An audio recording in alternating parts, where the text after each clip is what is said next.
Welcome to my channel Naisa lifestyle. I hope आप सब अच्छे हैं एंड आई विश कि आप सब अच्छे रहो।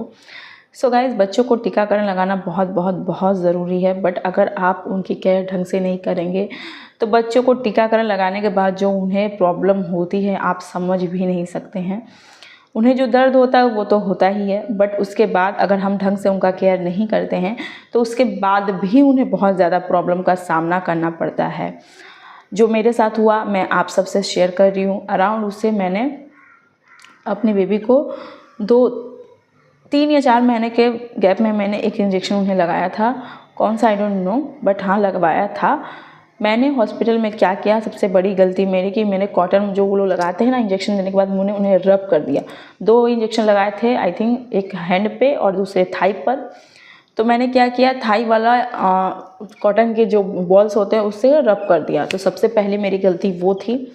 तो उसके बाद मैं जब उसे घर लेके आई तो घर लाने के बाद उन्होंने कहा था आइसिंग करने के लिए। मैंने अच्छे से आइसिंग कर लिया, बट ये मेरी दूसरी गलती ये थी कि मैंने आइसिंग उसके इंजेक्शन की जगह पे भी कर दिया। तो जितने भी न्यू पेरेंट्स हैं मैं उन सबको ये बताती हूँ कि वो बोलते हैं आइसिंग करने के लिए ना, तो आइसिंग भी आप इंजेक्शन के जहाँ इंजेक्शन लगता है वहाँ छोड़ के आप अगल बगल में कर सकते हैं। आइसिंग भी आप इंजेक्शन में पूरा इस तरीके से रब नहीं कर सकते हैं। तो मेरी दूसरी गलती, सबसे बड़ी गलती यही थी कि मैंने क्या किया, उसके इंजेक्शन के एरिया को ही रब कर दिया, जिसकी वजह से उसे बहुत ज़्यादा तकलीफ़ हो गया। और सबसे बड़ी तीसरी गलती मेरी जानते हैं क्या थी? वो ये थी कि मैंने एक मेडिकल शॉप से ले कर के उसे एक ऑइंटमेंट लगा दिया। ऑइंटमेंट भी कैसे लगाया, उन्होंने दिया तो बिल्कुल ठीक, वो कोई ख़राबी नहीं था, बट ऑइंटमेंट भी मैंने कैसे लगाया, उसके इंजेक्शन वाले जगह पर भी मैंने भर दिया। आप समझ सकते हैं कि क्या हुआ। बच्चों को जब इंजेक्शन लगता है तो उसमें से हवा पास होने के लिए वो छोड़ा जाता है, जो बोलते हैं डॉक्टर कि उस एरिया पे आपको नहीं लगाना, उस जगह पे जहाँ इंजेक्शन लगा वहाँ पे नहीं लगाना। उसके आसपास में आप कुछ भी लगा सकते हैं, जैसे कि आइसिंग कर सकते हैं, उसके बाद आप ऑइंटमेंट भी लगाना चाहे तो लगा सकते हैं।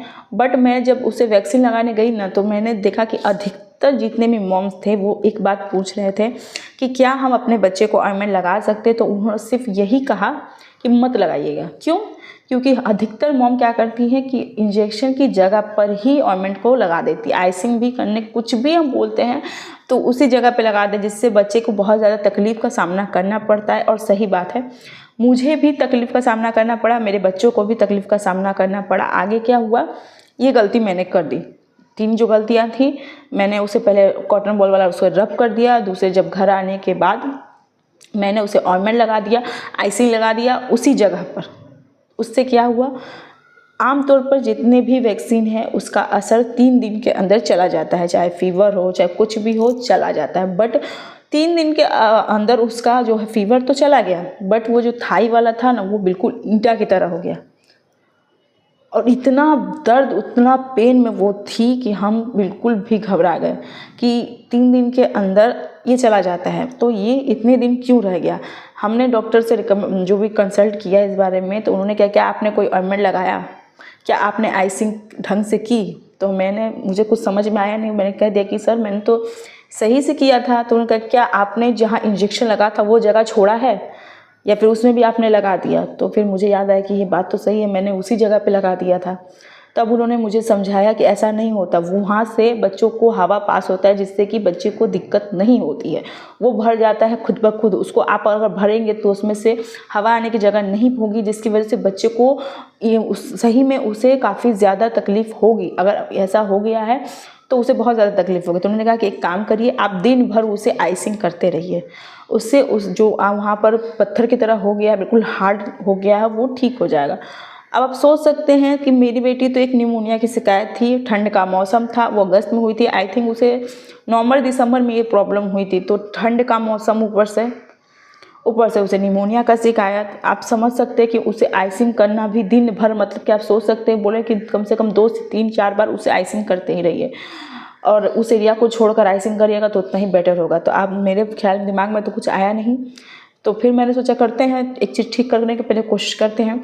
तो मैंने करते गई, करने के बाद मैंने जैसा सोचा था वैसा ही हुआ। उसे सर्दी काफ़ी हो गई, उसे खांसी काफ़ी ज़्यादा हो गई। आप सोच सकते हैं ना, ठंड के मौसम पे एक तो बच्चे को ऑलरेडी निमोनिया है, उसकी इम्यूनिटी ऐसे ही कम है, ऊपर से जो हुआ उसको जब मैं आइसिंग पे आइसिंग करते गई तो उसे और भी ज़्यादा प्रॉब्लम हो गई, जिसकी वजह से उसे फिर से ठंड लग गई। तो मैं डॉक्टर को लेकर भागी, तो मैंने उनसे कहा कि सर अगर ऐसे ही होता रहा तो उसकी सर्दी और जुकाम जो है वो और भी ज़्यादा बढ़ जाएगी, तो मैं आइसिंग नहीं कर सकती।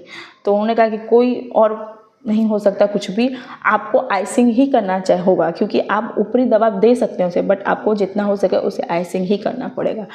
अब मेरे दिमाग में कुछ समझ में आया नहीं, मैं उसे फिर डॉक्टर से कंसल्ट करके मैंने उसे सर्दी जुकाम का भी दवा देती चली गई, फिर उसका आइसिंग भी करती चली गई। और फिर डॉक्टर के पास भी गई, दूसरे जितने भी डॉक्टर है 1-2 डॉक्टर के पास भी उन्होंने कंसल्ट किया, उन्होंने कहा हाँ आपने गलती की है, इसकी वजह से इसको भोगना पड़ रहा है। तो जैसे तैसे मैंने ये सब आइसिंग करके सर्दी जुकाम ठीक करके जैसे तैसे कुछ दिन तक मैंने देखा कि वो नरम सा हो गया था।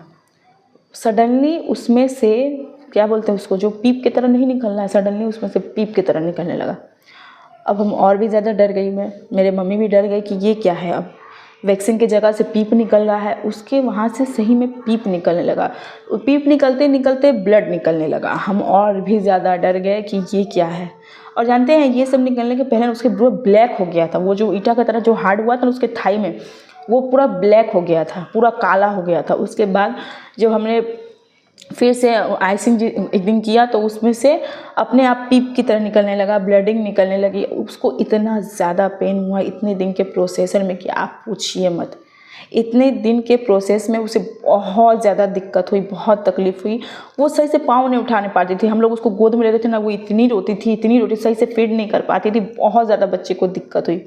तो इस गलती किसकी है? गलती हमारी, हम समझते नहीं हैं, बस बच्चे को ऐसे करने लगते हैं। तो जितने भी मॉम्स हैं उन सबको मैं ये बताना चाहूँगी कि डॉक्टर अगर कह रहा है आइसिंग करने के लिए तो आप प्लीज़ ऑइंटमेंट मत लगाइए। आइसिंग में आपका बच्चा का वैक्सीन काफ़ी ठीक से हो जाएगा। हाँ, इंजेक्शन के जो एरिया है वहाँ पे मत लगाइए, अगल बगल जितना है अगल बगल आप लगा सकते हैं, चाहे हैंड में इंजेक्शन लगे, चाहे थाई में वैक्सीन लगे, कहीं पर भी लगे, आप आइसिंग अगल बगल आप आइसिंग को क्या कर सकते हैं, अगल बगल कर सकते हैं। बट कोशिश करिए कि आप जहाँ पर इंजेक्शन का जो दिया गया है वहाँ पर आप हाथ नहीं लगाइए। उसके अगल बगल भी ऑइंटमेंट अगर ठीक से लगा पा रहे हैं तो उसके अगल बगल ऑइंटमेंट लगाइए, आप उस पर नहीं लगाइए, कुछ भी उस पर यूज़ मत करिएगा। नहीं तो अगर आपके बेबी के साथ भी ऐसा हुआ है तो प्लीज़ मुझे कमेंट बॉक्स में लिखिएगा, क्योंकि मुझे भी जानना है। और जानते हैं जब मैं इस डॉक्टर के पास रिकमेंड करने गई थी ना, जो भी कंसल्ट करने गई थी ना, तो बहुत सारे ऐसे पेरेंट्स थे, उन्होंने कहा मेरे बच्चे के साथ भी ये वाला इंजेक्शन में ऐसा हुआ है। मतलब कि ये वाला इंजेक्शन में अगर आप केयर नहीं करेंगे तो बच्चे को काफ़ी दिक्कत हो सकती है। तो प्लीज़ जितने भी पेरेंट्स हैं अगर उनके साथ ऐसा हुआ है तो प्लीज़ मुझे एक कमेंट करिएगा। और अगर आपको मेरी वीडियो अच्छी लगी, हेल्पफुल लगी, तो एक लाइक शेयर सब्सक्राइब ज़रूर करिएगा। Thank you.